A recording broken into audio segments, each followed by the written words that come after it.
I will begin the Tuesday, September 8th council work session.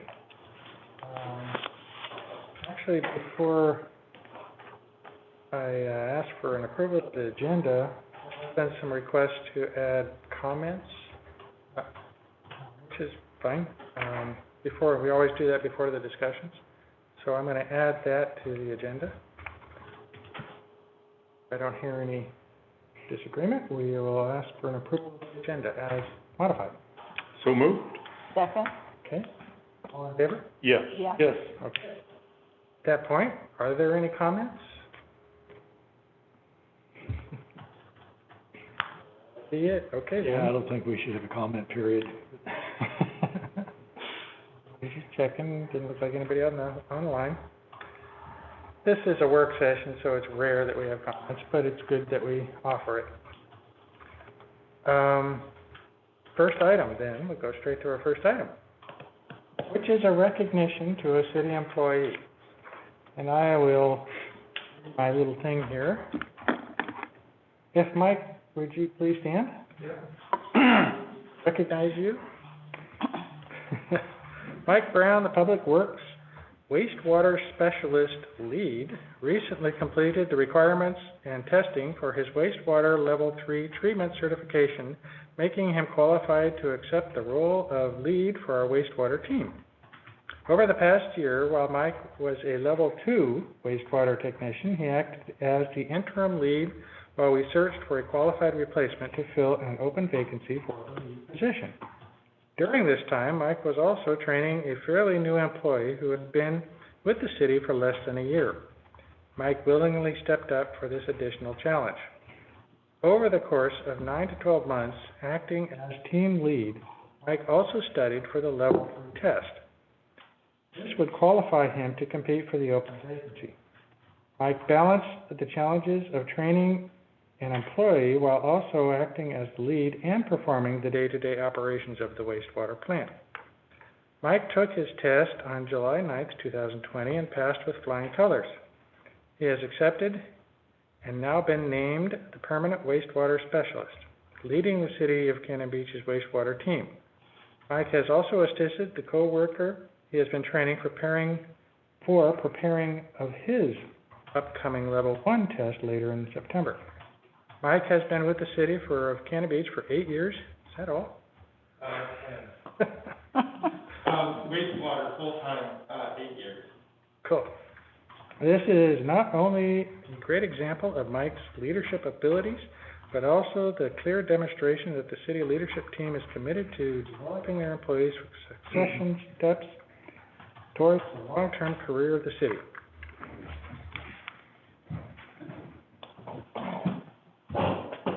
This is our new. Oh, you're good. Congratulations. Well, thank you very much, guys. You got it. I love it.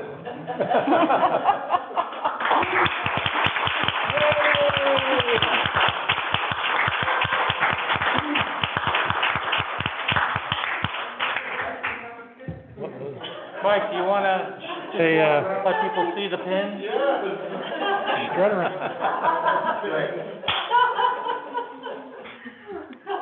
It's a poop emoji.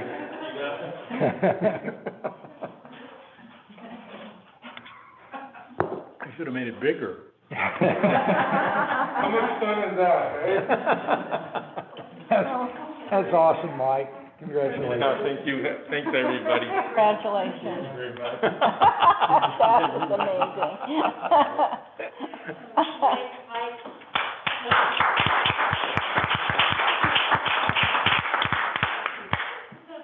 You can lord that over your counterparts in other cities too, you know.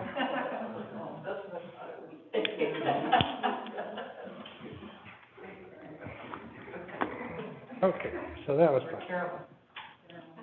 Next item, public comment at work sessions. Oh, we were going to talk about whether we want to do this or not. I just went ahead and did it. Mr. Mayor, I had noticed under the, I guess it was on the agenda, or under the city council designation on the website, that it said no comment will be taken at the work session, and I thought we had had several discussions and had several agreements that we would, have public comment at the work sessions. So I just wanted to, again, affirm that we are accepting public comment at work sessions. That's probably on me because we were doing that actually at the beginning of the year. And when COVID hit, because of the communications problems with Zoom and all that, now we've kind of worked that out. I think it's more than appropriate to. I just want to make sure we do it because it's been very spotty, and I think it's something that we need to do on a regular basis. Oh. Sorry, Sam. My only concern is that we don't turn topics into discussions with the audience. But I was just wondering, did we want to keep the same, format that we had before where, somebody, just, wrote down on a piece of paper that they wanted to or would notify us through the Zoom meeting? We have been doing that. Yeah, I think that, I don't know how Sam feels about that, if it works for him. I don't care how we do it, I think we just need to do it. yeah, I think that's, Works for you? yeah, we'll do that at the beginning of every meeting, both regular meeting and work sessions. We'll do that. If folks on the Zoom committee, I'll have to time limit folks. And as topics, one of the things that happened with the folks that were doing the Black Lives Matter kind of discussions, we needed them during topic. So certain folks we will have as topic-oriented speakers. But Yeah. We kind of had that sorted out over time. The agenda read that if you want to speak or if you want to get materials to the council, do it before noon, notify us before noon, and then we gave you a copy of the people that wanted to speak. And I think there was a sheet out in the lobby here that said if you wanted to speak and for what item. So if that's okay, we can go back to that format, because I think that was working. But we would change it on the agenda so everybody knows that. And maybe welcome them to Yeah. be able to. Okay, we'll use language that says you're welcome to comment or submit, okay? okay. Next item, budget update. All right. Yeah. Let's kind of introduce it. If you remember, when we were doing the budget, it was the beginning of COVID, and we were kind of shut down, so we were very conservative. As a matter of fact, for the fourth quarter, the budget that you folks adopted actually assumed no income for that quarter. In fact, we did have income. And we gave you a graph that showed what the, see you later. Nice pin, buddy.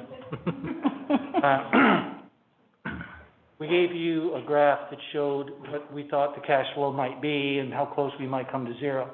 In fact, the baseline is higher as a result of what we did collect in quarter four. And so we just want to mention that and, not leave it in people's minds that we're still in exactly the same place. A lot can happen over over the time coming for us, but also, I'm sorry, I'll let Lord go ahead and talk from there. But that was just why we wanted to come back to you, because the conditions you approved are different now, thankfully.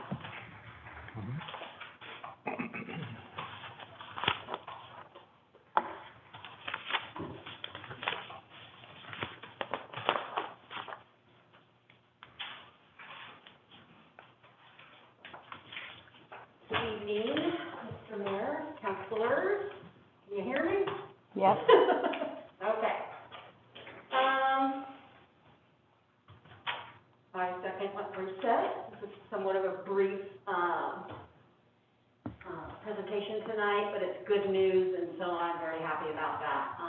As you recall, we were in the midst of the heat of COVID back when we were budgeting, and we didn't really know what the future held. So we took a worst-case scenario and estimated that we wouldn't get any room tax in quarter four.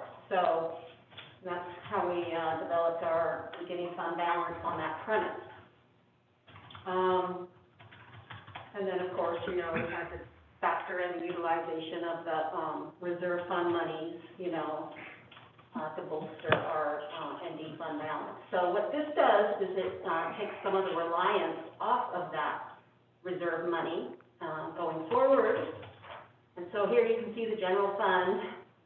We had a budget of 0, we actually got $378,000. So you can see that bumps up the, projected ending fund balance in the general fund, which is good news. Also,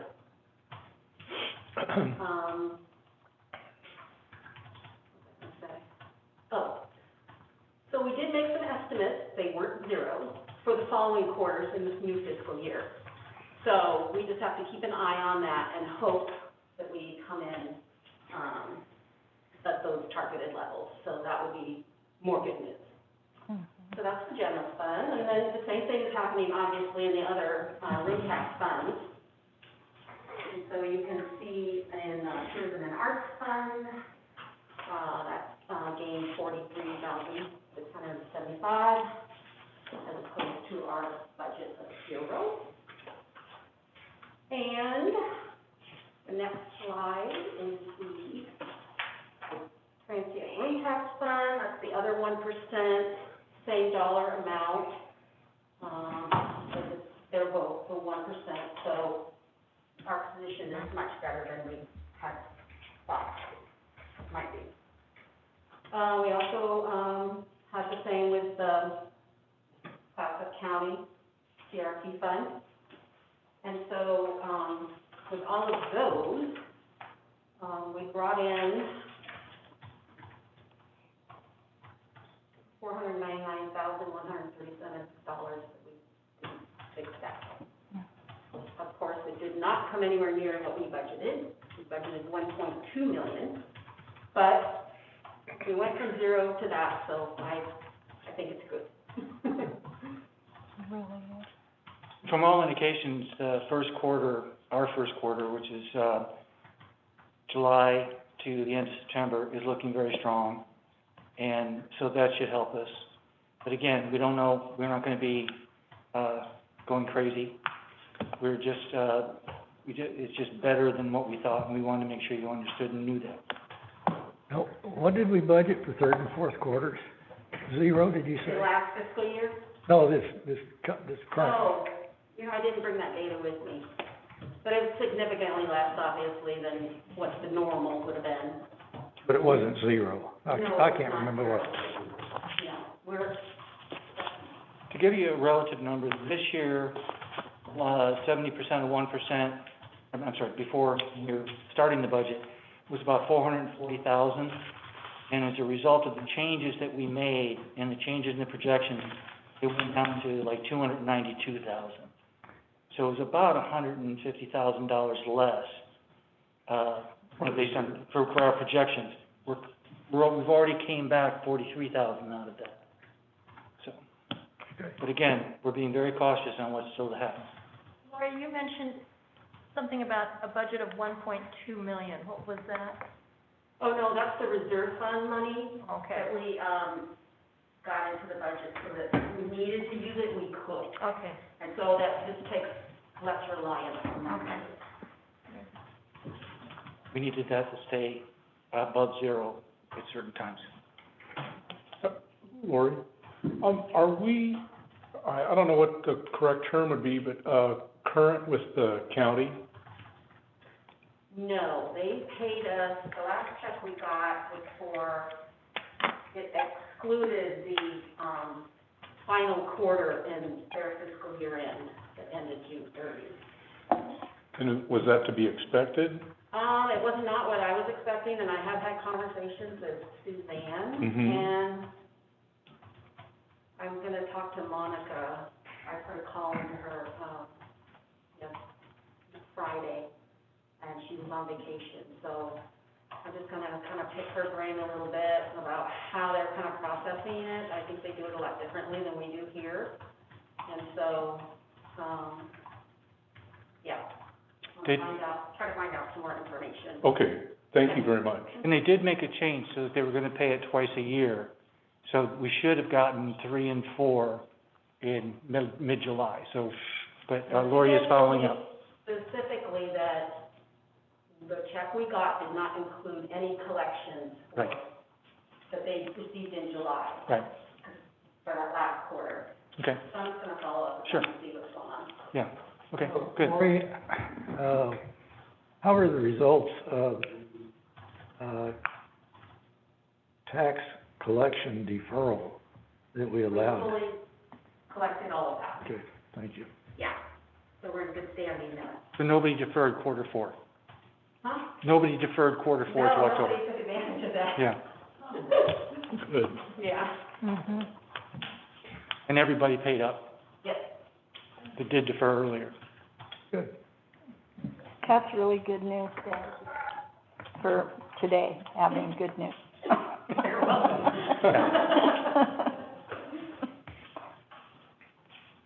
Okay, thank you, Laura. Okay then. Next item, short-term rental task force. Jeff. Yeah,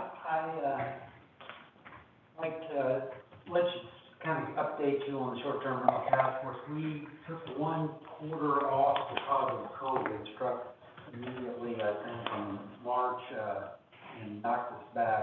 And so we just held our second, meeting, and during that time of waiting between the, what was to be the second and the third, it became the second, we had, one of our members resign. So at this last meeting, they nominated Lynn Sinclair as a replacement for that position. And we don't really have bylaws or anything kind of telling us, is that okay for them to go ahead and replace? So I said, well, I'll bring it before you guys, and if you're okay with their recommendations, then you can replace, Lynn into that position. That will leave us with 1 alternate, left. And I also wanted to bring up that topic on whether you guys want to wait to put out notice for replacement alternate, or if you do want to, reach out and find someone else for that alternate position. One of the things I think we need to do is, well, first of all, I concur with the committee selecting Lynn, but I don't feel a need to replace or nominate an alternate this time, because we still have an alternate. If we get to the point where we no longer have an alternate, I think it might be appropriate at that point to go and seek somebody that wants to be an alternate. Now, do we need to, at the next council meeting, formally nominate and approve Lynn Sinclair as a task force committee member? Like I said, we don't really have any standing bylaws on the committee, so I defer to you guys on whether you do. Seems like we should. I would suggest that you do, so it's consistent across all your committees and boards. Put that on the council meeting. Didn't we approve the alternates to be alternates? You did. But she's gonna be a member. Yeah, So the status, alternates for. well, Right. I don't mind doing it, I'm just Yeah. trying to, seem to. I would feel better, it's totally consistent with what you do. We don't have to explain why it's different this case. Okay, no problem. And I agree with Mike, I don't see any reason to just keep adding another one every time. Let's wait till there's 2 holes and then fill those. Okay. Nope, I concur, thank you. Mhm. Great, we're steamrolling now. Last item, planning priorities. This is a big discussion. Let me just do a short introduction. We've been noticing some things that are occurring in, I'll say development, but pretty much just single-family homes. But, properties that might have been considered unbuildable for a long time, all of a sudden people are going to great lengths to, be able to, provide access or whatever. And this represents a point in time, or in my experience, when you start to see the dynamics of what is coming forward. Once you don't have readily available buildable lots, all of a sudden people will go further to try to get some things that we had pretty much ignored in the past. So, Jeff and I just wanted to talk to you about that and see what your, reactions are. So, Jeff, if you would. Are you guys okay if I sit here, or do you want me to, you guys, can you all hear me if I talk here? Okay. Do you want these lights down a little bit so you can see? Sure. Do you have copies for us to look at? Just the one that's on the screen. Okay, could you send those out to us, or, print it out? I can go print it right now. Isn't this the same one you sent as an email? Yes. Yeah, it's in your email. We just got it an hour ago. Yeah. Yeah, I just find out from the email. That's to open discussion, it's not to end it.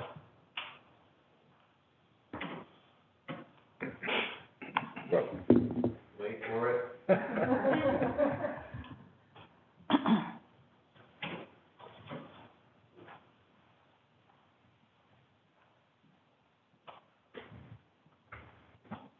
Are we gonna wait for the turnout? Do you want to wait for the printouts, or you want to start the discussion? Start. Oh, no, the power went out. That's what I mean, wait for the generator. Okay.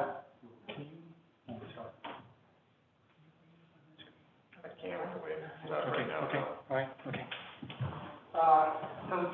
As Bruce said, we felt this is kind of the appropriate time to discuss this after a Labor Day weekend, and this has been in the news now for at least a year about loving to death some of our most overcrowded tourist destinations, and so this is a topic that doesn't just affect us, but it affects other communities around the globe. And so you can Google this, and you'll see that there's websites, different magazines, journal articles on our most beloved places and being overwhelmed with tourism. This is a list of the top 15.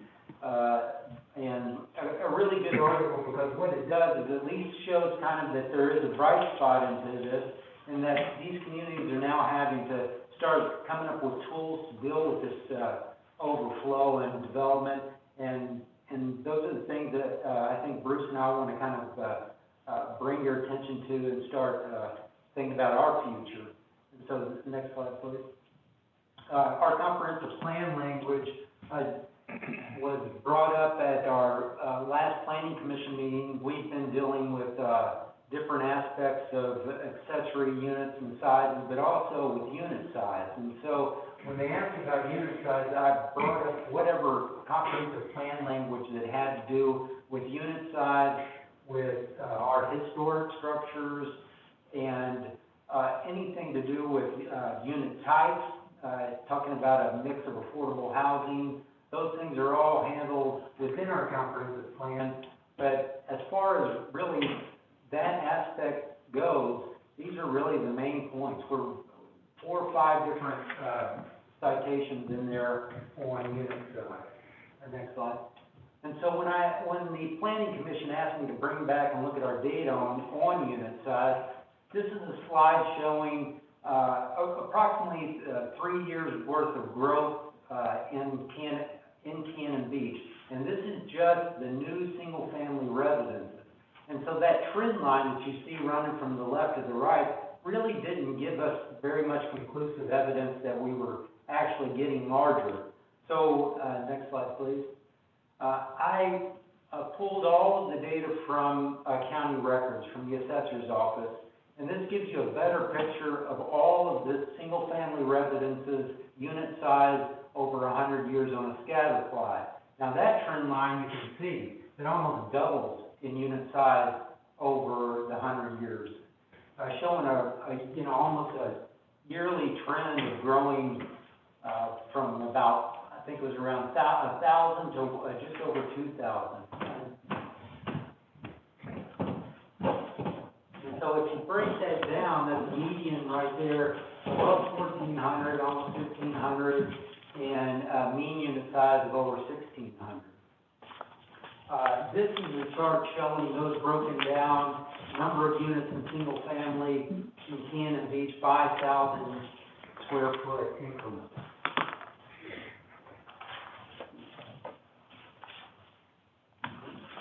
And so, how does this play out over time? I wanted to show you this really quickly. I did this build-out analysis, and this is looking at just the downtown of Cannon Beach. And so you guys can see the northern sections of Cannon Beach down to about the midpoint of where we are now at City Hall. And so I start there, and the frosted areas are all the sloped properties and wetlands. And so now we're gonna go in 10-year increments of how that build-out happens in Cannon Beach, okay? And so this is all in white. Anything that comes up as whited out, those are lots that are developed during these 10-year increments. This is 1919. Yep, next one, 1929. You can see some starting to fill in. 1939 and 49. 59, 69, 79, and now you're gonna see it tick. 1989, 99, 209, and today. You'll see we don't have much left.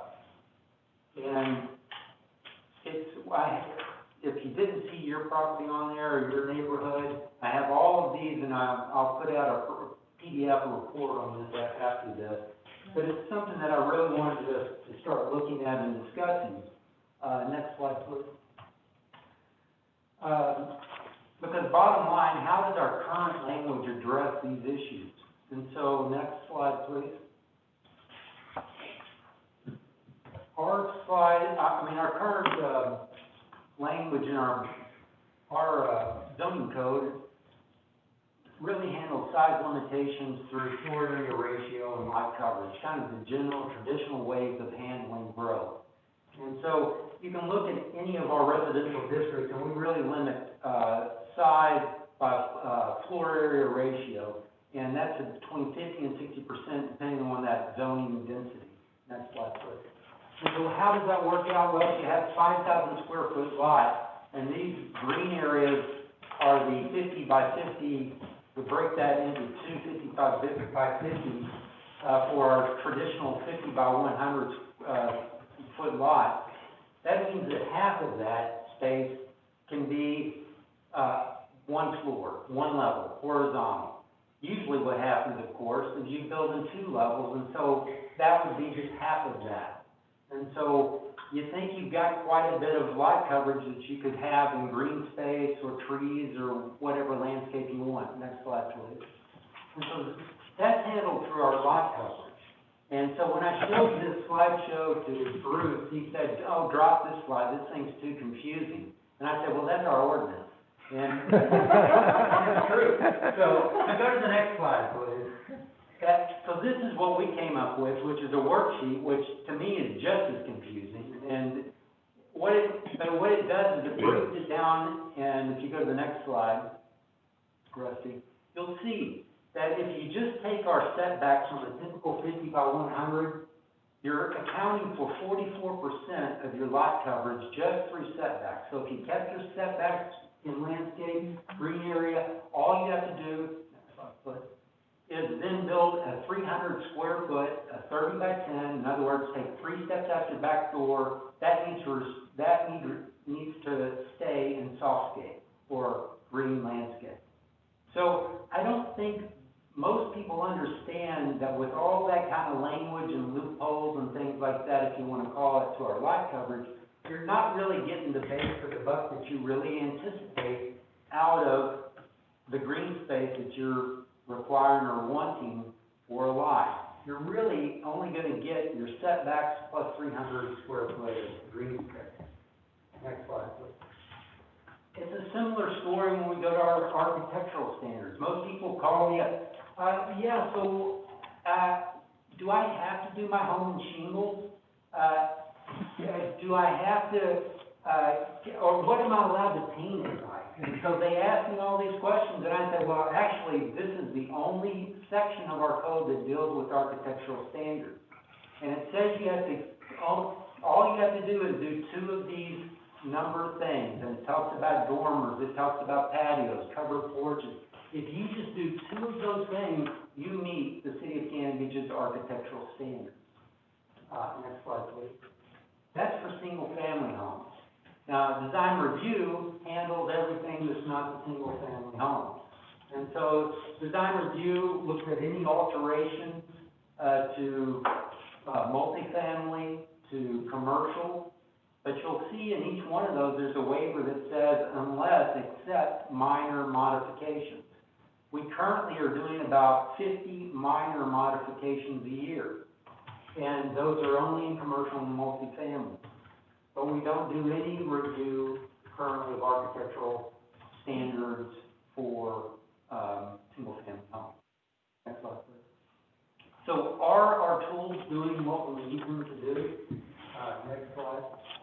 So, discussion points and things that we want to really go over with you today are, and if I can see this right here, I couldn't see through my lens.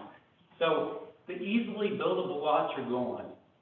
The scarcity of home sites may result in increased, what does that say? Cost. Yeah, cost, exactly.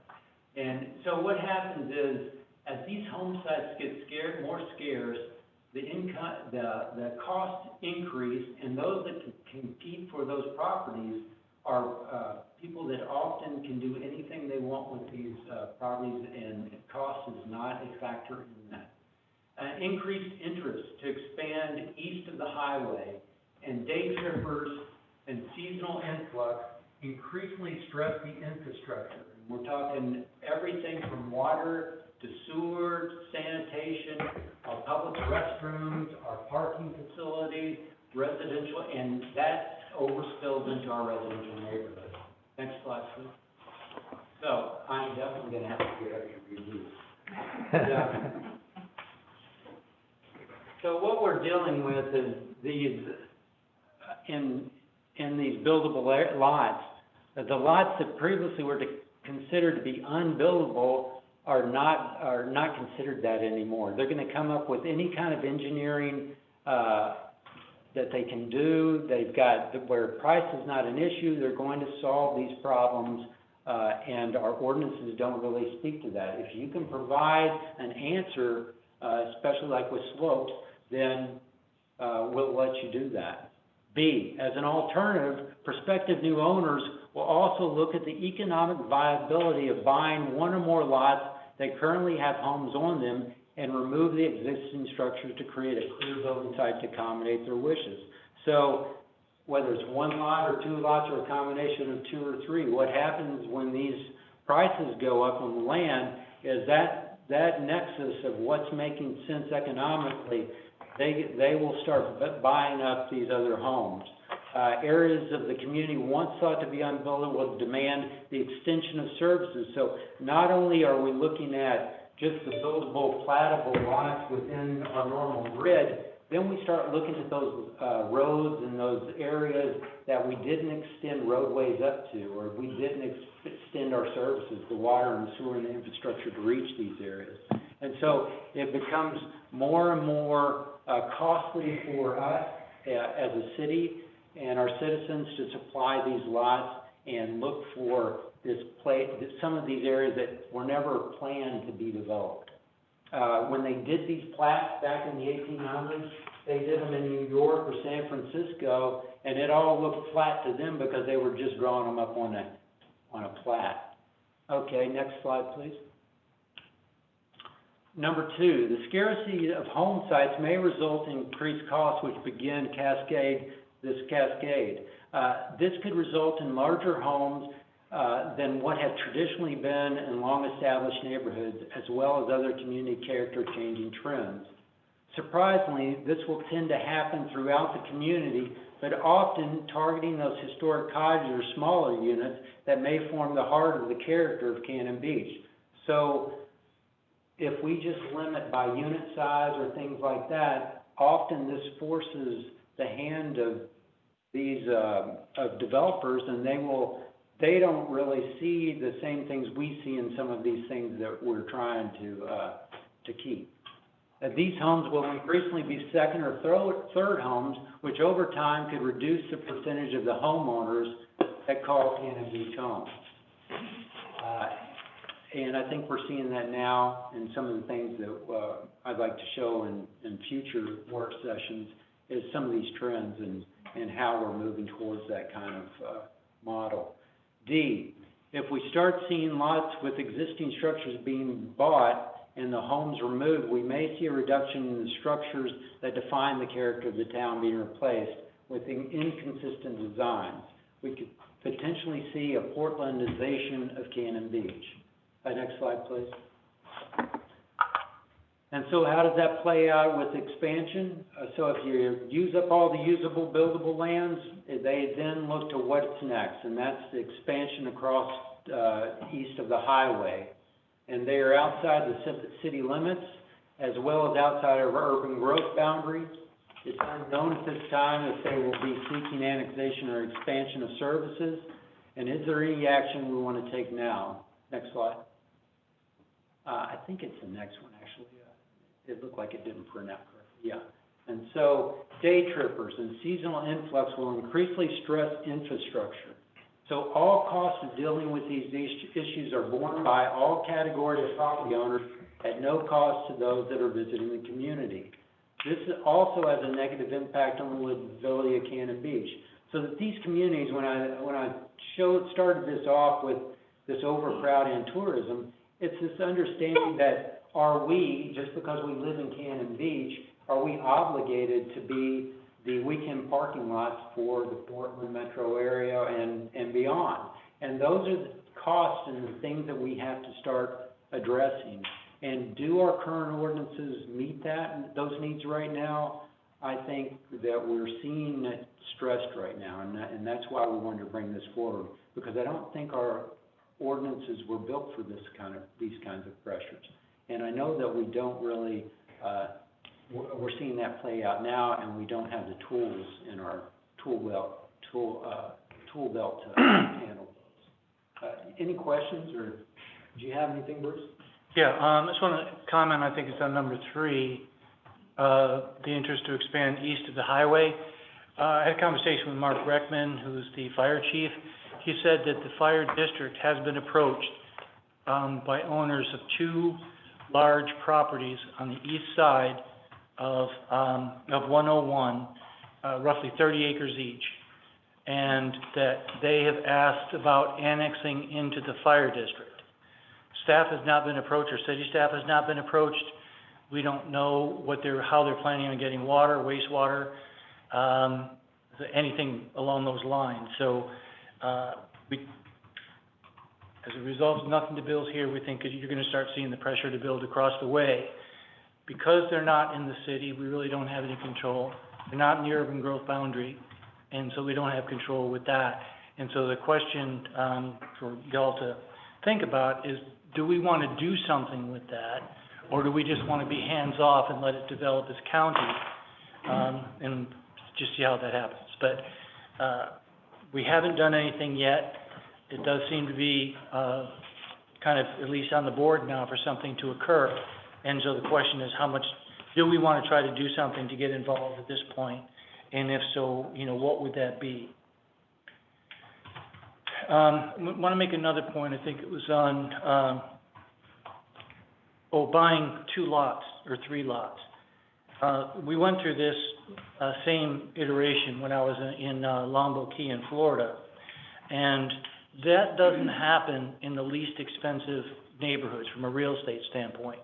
It happens, it was kind of in the middle. It wasn't necessarily out on the Gulf, but it was the ones that were on the intercoastal, where that happened, and they would buy 3 and then just put up like what we call the McMansions. As far as being something that surprised the heck out of us, is that owners, the folks on Longwood did a great job reducing growth, all that. They went from 70,000 to 20,000 back like 1985. Where they made a mistake is they said that we don't want tourism, so if the hotel becomes something else, like you're not going to use it as a hotel, it becomes a residential. Well, by the time the mid-2000s came along, the property, that was a wonderful upgrade. And while the people were there, were trying to think about what their exit strategy was gonna be, somebody would come along and offer more money than they ever thought they would make in the next 10 years. And we actually had a 110 unit, Holiday Inn, just been renovated. And somebody came in and bought it, tore it down to put up 32, $4 to $5 million condos. So the idea that if you have a hotel now, it's always gonna be a hotel, and honestly, I've not had the chance to talk everything over with Jeff as far as does it require rezoning, whatever. That was an automatic there, and it really hurt us. Another thing that happened when that occurred, and we started having less full-time homeowners, was that, especially when the hotel went away, that, there wasn't enough business to support the restaurants and the shops through the off-season. And so that changed the characteristics of what kind of businesses could survive.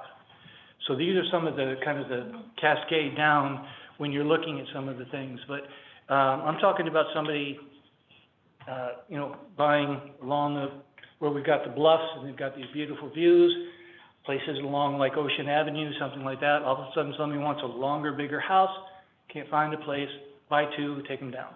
And it was, I mean, those are all wonderful places to live, but we saw a lot of really great places just get torn down for something that was, somebody's dream.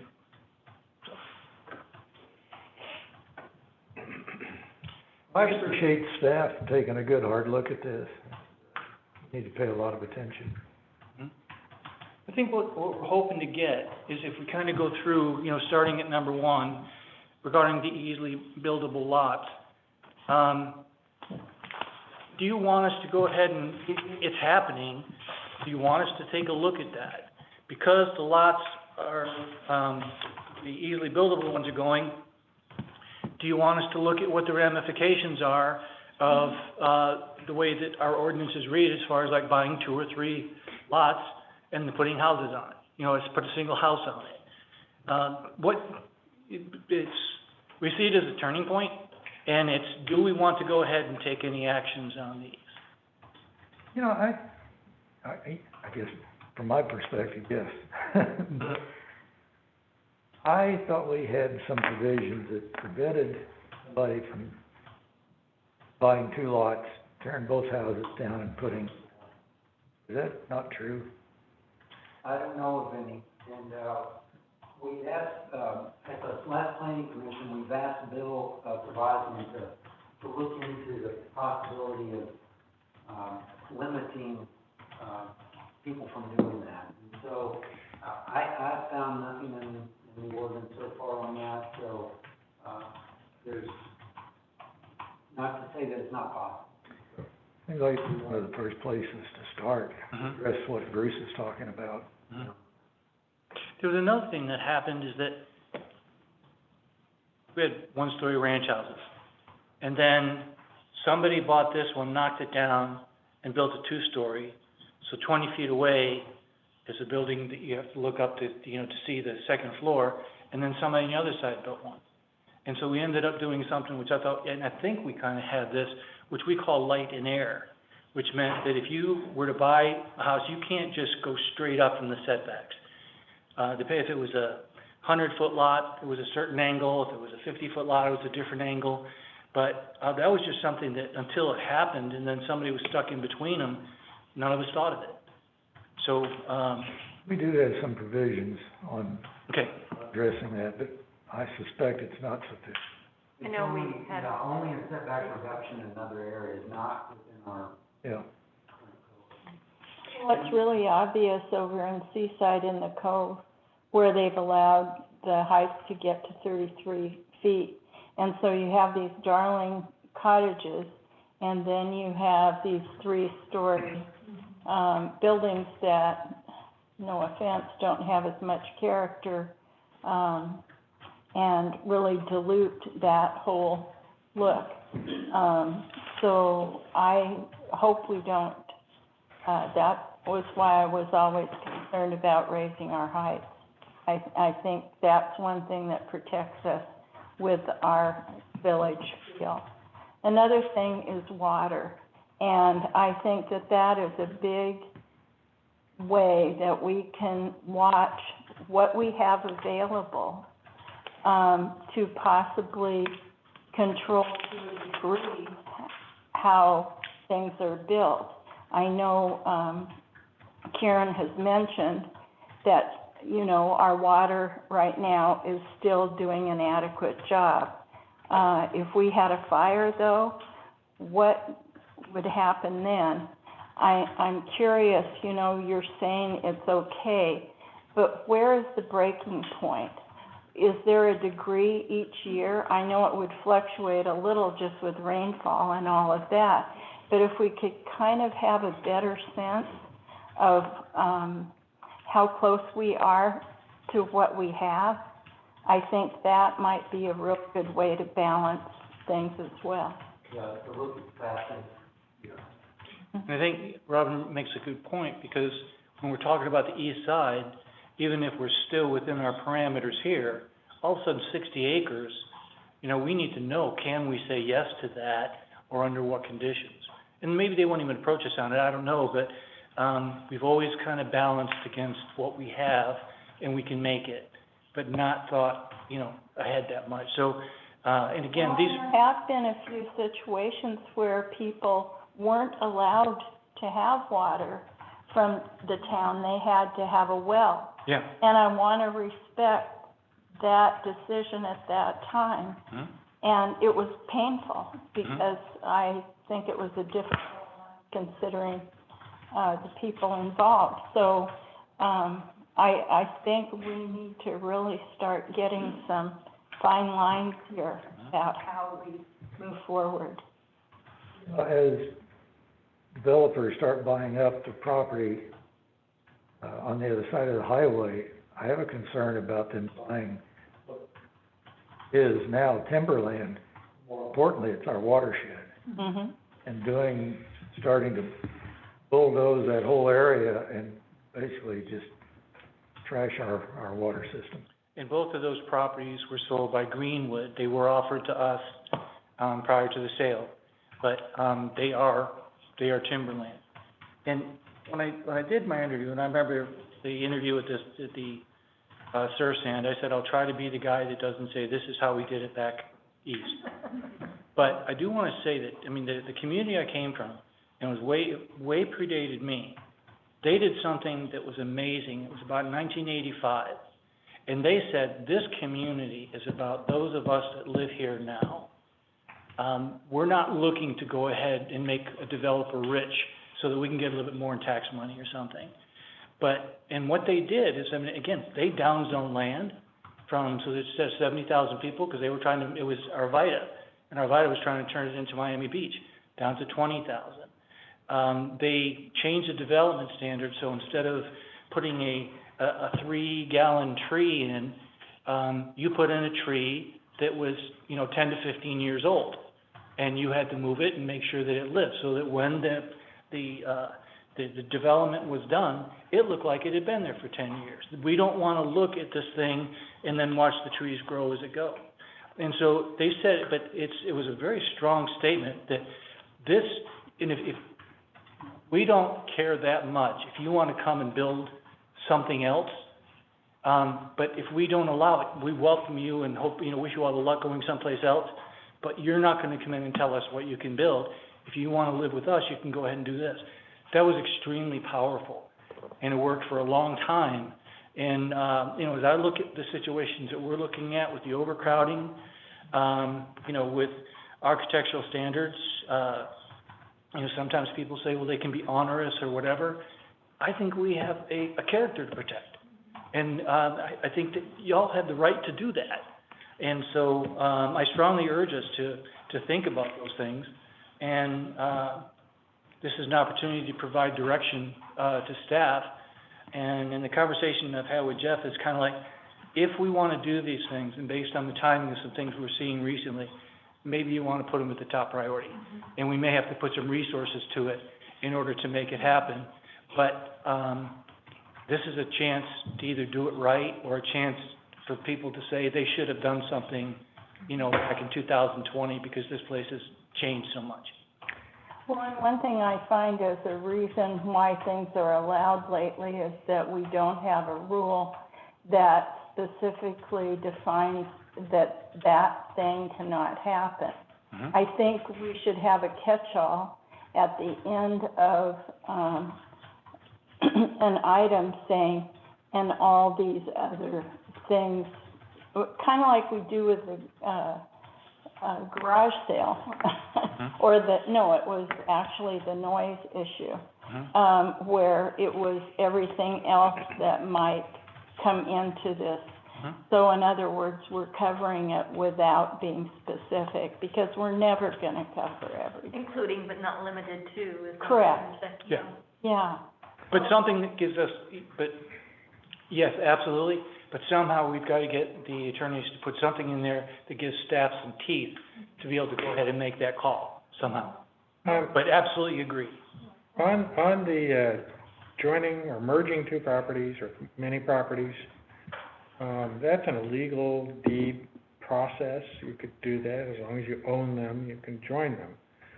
But I think it would be pretty firm if we were to put it in our zoning codes that said the platted original lot size is given to one structure per as previously done. Even if they join properties, they still wind up with the same zoned Mhm. things. I think that'll work. Make sure Bill looks into that. Yeah. And we already have an example of that, and I happen to live on one of them. There's 3 lots adjacent, only allowed to build one residence. And that's in the RL zone west of Laurel. You know, it's very specific, but you're allowed, even though you have 3 lots, you cannot build or subdivide it. So I know that it can be done, and we ought to take a good hard look at doing that throughout the town. Yeah. You get going from, like combining 2 lots.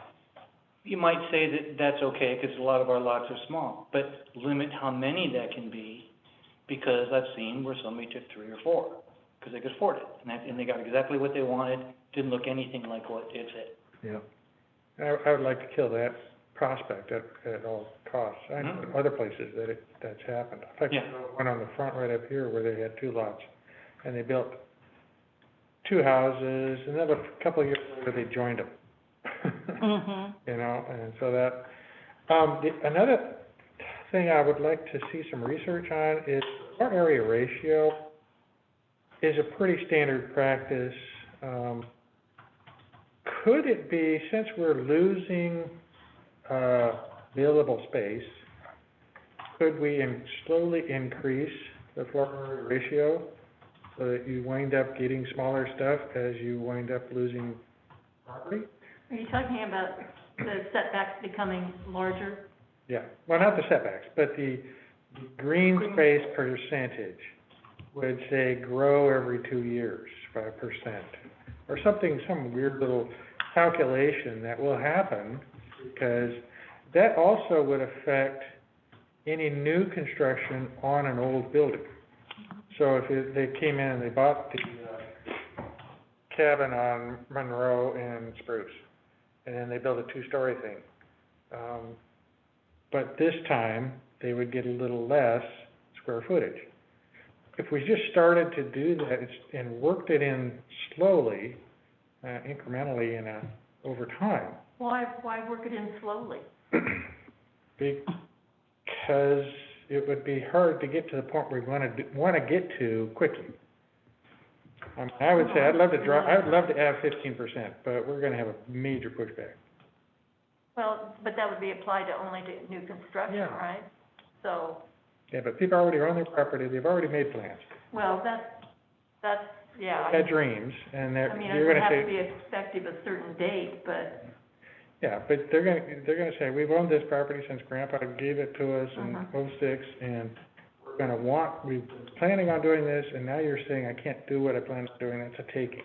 well, I think you can put language in there that would apply to newly bought lot with new, new construction on newly bought lot. I don't want that, because what if they wanna rebuild the old cabin that they've owned for 3 But generations. if they already own the lot, then it wouldn't be applied, the newly bought lot language wouldn't apply to, I understand, I don't want that.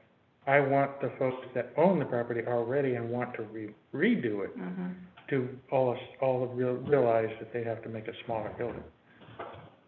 I think you That got would- some And we of can the- get into all those details, but I will tell you that if you give us the go-ahead to start bringing you things to work on, it is going to be controversial. It's just gonna go ahead and get folks riled up. But it's one of those things, and this is why we're kind of saying, let's have this conversation now. You don't have to make any decisions today, but think about it, and then, is this something that you think is the right direction to go? We've talked about what some of the conditions are that we're seeing. And if that's the case, we can start coming up with strategies and ways, prioritizations and things. But, just know that it will not be without, people, having strong feelings either way. Well, that's fair, that's what it's all about. Right, yeah. I think we shouldn't be afraid of that, because that's just the power of discussion. Right. And thank you, but that's also your that's good, because that's your responsibility to do what's right for the city. And so just hear both sides. Yeah, I'm glad to hear you're not afraid of it. I'd like to No. be sure we continue to, pay attention to our comprehensive. Thank you, Mike. It's Yeah. got some great language in it, and it's not an ordinance, but it certainly, I think, has established what the residents have been here a long time, have agreed to this, and we should be able to use that as our constitution or our guide. And Jeff, we agree, even to the point that we talked about a visioning process and other things, but it's like, no, we've got the bones there. We know what it is that the community wants to be, so we don't have to go and revisit that step. But let's start talking about putting infrastructure in place to make what's in the comp plan happen, because my feeling, and I'm not the expert on this, there are some things that are probably in there that are not enough to go ahead and stop somebody from doing something yet. So we need to get to where those things are codified, as opposed to just ideas. I support all of the above. I mean, work on it, bring it to us as soon as you can, because I think this needs to be done. Should have been done, years ago, but let's get it done, and let's do it and really focus on it and get it done. I have a question, though. What would prevent us from requiring single-family homes to be reviewed by the design review board? Just change your mind. Huh? Just change your mind. Well, Say that they do have to be reviewed. I see some single-family homes being built around here, and I'm thinking, somebody should have looked at that. Right. yeah, I can think of 2 right now. Yeah, I can too. Amazing. We think that you should do that. Yeah, I think that's, part of the suggestions for different tools and how we might address those. One thing I did want to ask you guys is that, as I mentioned when I started this, planning commission is the one that really wanted to start looking at this kind of language in the unit size.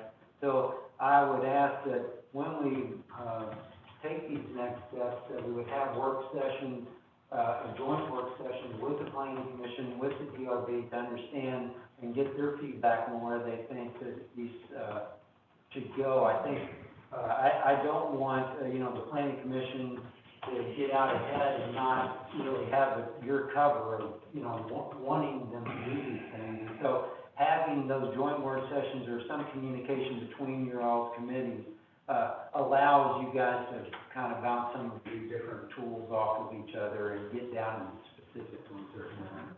Well, it allows us to utilize the experience that they've had dealing with very specific cases and what they've run into, so we won't just be working in a vacuum. So I think it's a great idea. Yeah. I was on the general review board when that discussion came up in the origin of whether we were going to do, council at the time said absolutely no. I was one of the few on the design review creation committee that was saying, yes, let's rewrite this so that we could. There was some discussion at the time about doing it only for anything over 2,000 square feet, or something like that. That's a tool that we could use, that we could talk about. We have had now over 30 years of design review, probably the most successful design review process in the state. A few that don't even have it look to us to figure out, and I know several places have come to me and said, we modeled ours after yours, that kind of stuff. So, And yet Seaside is extremely happy that they have no design review board like Cannon Beach does. That's comment many times. they've always had a different attitude about things, so. Yeah. I don't know, I think it's worth a discussion. Of all the points that I think are gonna get the most pushback, that one. But I'm willing to face it, see where it goes. Another thing, I think that because of all the thought that still has to go into this, I would caution everybody to think that this is gonna take a year. It's not something we're gonna have in a couple of months. Between like the joint meetings, the planning commission meetings, the DRB meeting, coming back to you, and then all the public input that we're gonna need to have, ongoing as we go through it. You're at least a year. So I don't want anybody to get expectations that are unrealistic, but the product will be worth it. And I hope that it really is a focused effort, and it's not something that we say, oh, yeah, we were gonna do that, but whatever happened to that? I mean, I don't wanna have to come back every other meeting and say, whatever happened to that idea that we had? I really wanna make sure that we have, this is really the future of our community.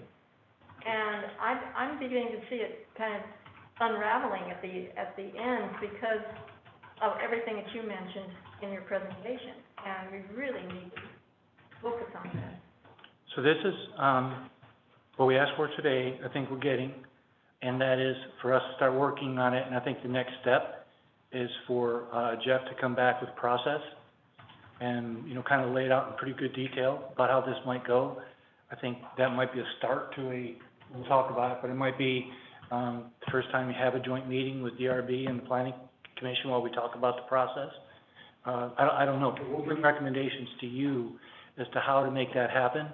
But I think that, another point is that, and Jeff had talked to me about this, there's a couple things we need to clean up, like the event ordinance and some other stuff, but then not put anything else on until this is done.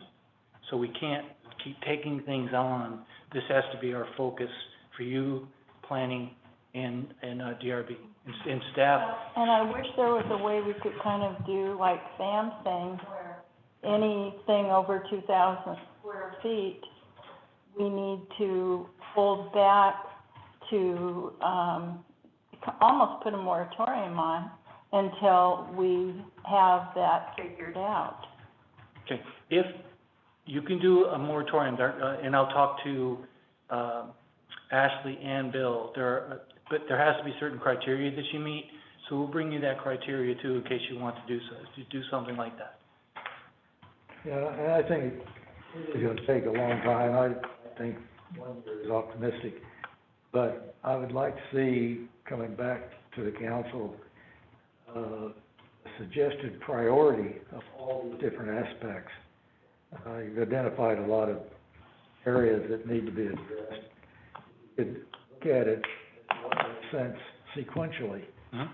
What should be done first, so we don't have to go back and reinvent. And that'd be part of the process that we present you with for your comments. Jeff, I'm sorry, I've been doing a lot of talking. What do you think? No, it sounds great, Robin said moratorium, that I've worked in places where they had to call a moratorium to wake someone to start with this kind of language, so I'm happy to talk to Bill and Ashley about that as well. Two other things I want to mention. Anything on the east side of the highway, that's kind of a associated discussion, that seems a little different because it's not within our zoning and not within our city limits.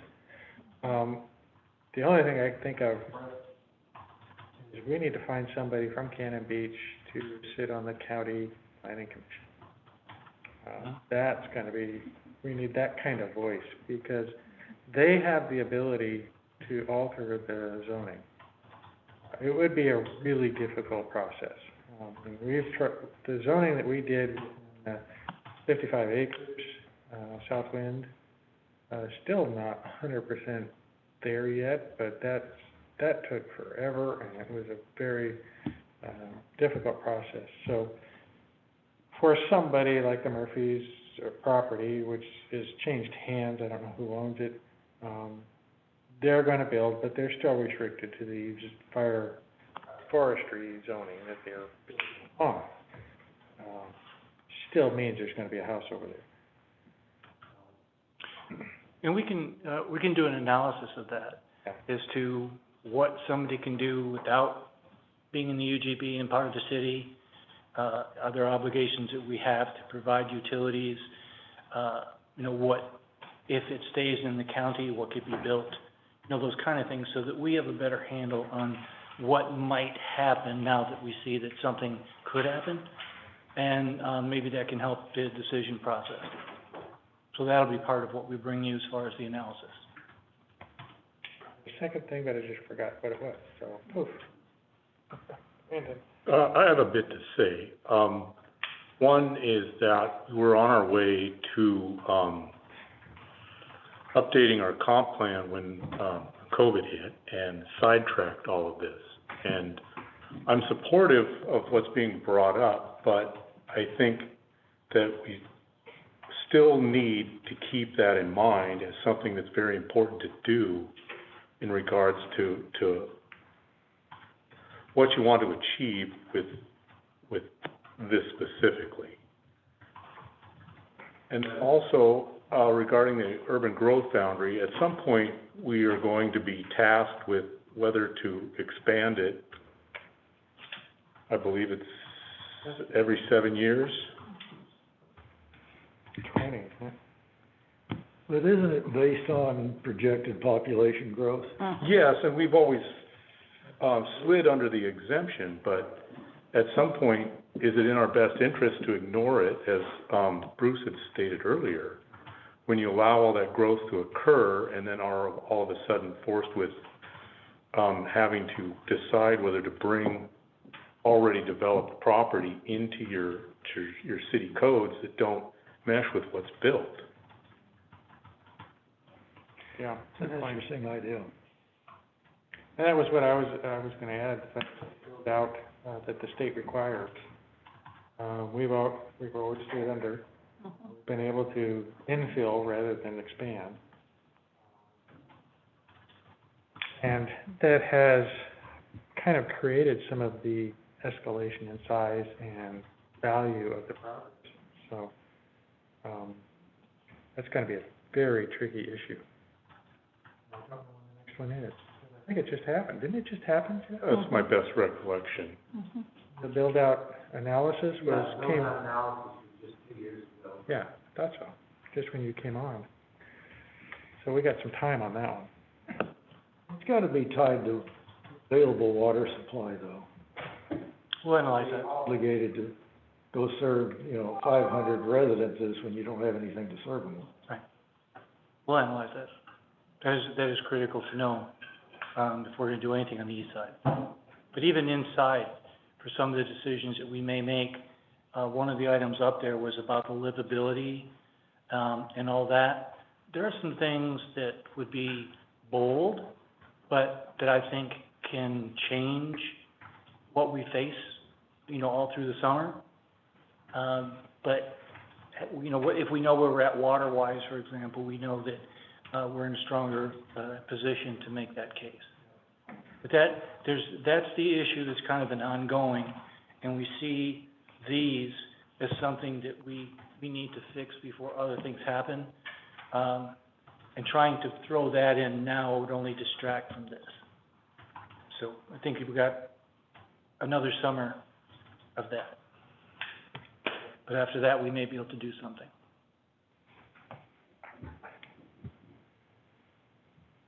Okay? Good start. Thanks. Yeah. Thanks to staff. Yeah. Yeah. No, thank you. And that was the last topic? Anything fun and special? Yep, What are you looking for? Like, Karen, I'm just trying to, just step, can I talk about staff? Okay. We were still making some offers at the last meeting, so I was halted on saying some things. Within 3 weeks, we're gonna be at full staff as far as our admins. You knew that we made the change and, Jen has been promoted to the recorder. Jeff was doing interviews and Karen was on the team. She saw one person, she said, "I've never seen anybody that could possibly fill Jen's shoes except that one." And after the promotion of Jen, the person was contacted and, she agreed. That is Kelsey Ballenseifer. So she is coming to work for us. And, also, Jeff, you wanna talk a little bit about Katie? Yeah, so Katie Hogan, from the Oregon coastal area, but she's currently living in Hawaii. And so she's, background in database maintenance and a lot of, computer and also with, did library studies, and so really good at, reaching out, and finding, or working on systems that, such as ours, that, need some, archival work and, making things a little bit more transparent for users. And, she worked on a program that, or in a community college, librarian there, with, mainly Japanese, residents and so second language skills and things like that to help, programs for those kind of people. So I really think she'll, work well for us and, be a great team member. I just gotta give a shout out to Jen because I think, you know, we would not have, at least my department would not have survived this 1-2 months without, Jen. She's just been amazing, so. Yeah.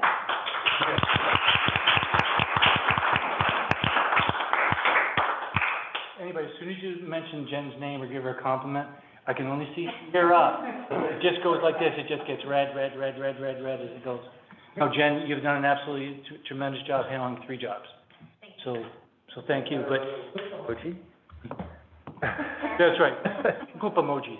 Emoji, just, I, Another thing about, Katie that I was, taken by is that, she has had technical programs that she's been working on that she developed the skills to teach others. And so, we see that as being a real plus with us going to the state, permitting system and that sort of thing. So, very strong in that realm, so that was excellent. So, anyway, I'm very excited, really strong people. In 3 weeks, we'll be back to full staff with that. Okay, thank you. Thank you again, Jen. just a reminder, on the 18th, 13th, the go bag barrel presentation, to be announced kind of thing over the, Coos. Forget what time, 5 to 7. 5 to 7. So, that's all I have? I'm just wondering if Rick has anything to tell us Yeah. about all the smoke and everything else that's going on here. Of course he does. Yeah, what am I gonna ask? He's Rick. What we're seeing right now is an inundation of the thermal curve that's happening in the area, which is very, very common in the Central Valley here. We're gonna see the wind changes over the next 2 to 3 days, so we're gonna have smoke inundation in the area. It just depends on the wind direction, the currents, and how the humidity plays a factor into it. We don't have any fires currently directly in our area, but the smoke is gonna affect us drastically. The biggest fear is actually the fire protection that's happening at the state level. All the resources are taxed, and they're now drawing on the other states. Unfortunately, California was drawing on Oregon 2 weeks ago. So you have all those West Coast, states right now are really getting taxed in firefighting efforts. So if the weather gets worse, it could be something to be, really concerned about. And hopefully it doesn't, but, that's where we're at now when it comes to the fires. Have we had any local, fires or emergencies having to do with the weather or anything? Not really, there is some, lightning strike warnings that happened on the, other side of the coastal range. But nothing that was set by arson or anything like that. So fortunately, the word has gotten out and the patrols have increased, and we've done the best job possible with our staff to clear out the areas, give the notifications, and make sure that there was nothing like that happening. We were having, even last week, though, we were having challenges with people long-term camping on some of these beachal areas that are hard to get to for the Parks Department. So even on Crescent Beach, we had reports that people have been there for 5 days straight, and we're doing bonfires every night. So, you know, that goes into law enforcement and gets to the Oregon Parks Department, and people have to actually camp down there and remove those people. But that was happening just last week, so. And they were removed? What's that? They were removed. Okay. Yeah, I was pulling into Seaside this afternoon, and I noticed it looked like every rig from the Seaside Fire Department was pulling out of the fire station and heading down the highway. And I thought, well, you know, maybe, well, it was too many for just a car accident, but I don't know if they went down Highway 26 or what, because I didn't meet up with them, but I didn't know what that was all about. Not really sure exactly where they were going. One of the challenges you have in this area is you talk about being overgrown with tourists and overpopulation. It's also overgrown with local fire protection.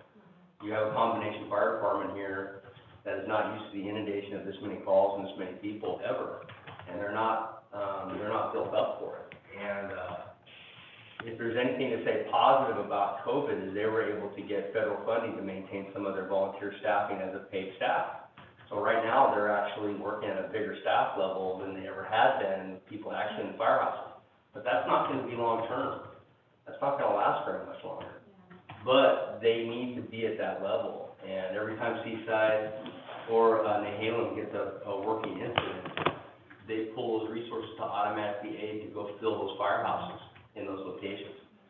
And that's a real big challenge. For a while there, you had some of the fire stations that they did strike teams, and Seaside went on their strike teams, and Cannon Beach was covering Seaside as a standard. And so now we're dealing with these other issues, so it can compound. Yeah, we've done mutual aid for decades. It's just we haven't had really any kind of staff to add to that to keep up with it. Yeah, and one of Rick's comments, I've been approached by Mark Reckman to have either a joint meeting or allow him to speak to you folks at a workshop about the food and beverage tax that they would like to see to be able to continue some of the staffing. So that's something you'll be seeing in the next couple of months. Okay. Anything else? Not for me. Yeah, thank you for your good work. Thank you. Thanks, Rick. Okay, then. One quick thing, do we have an upcoming meeting, executive session? 15th. That's what I was questioning, Yes, 15th at 5:30. with Mary Rowe and Ashley. Yes. Okay. And that's the same time as the deal at Nakus? Is that right? 18th. 18th, okay. What's that? The 18th is what? 13 13th. presentation.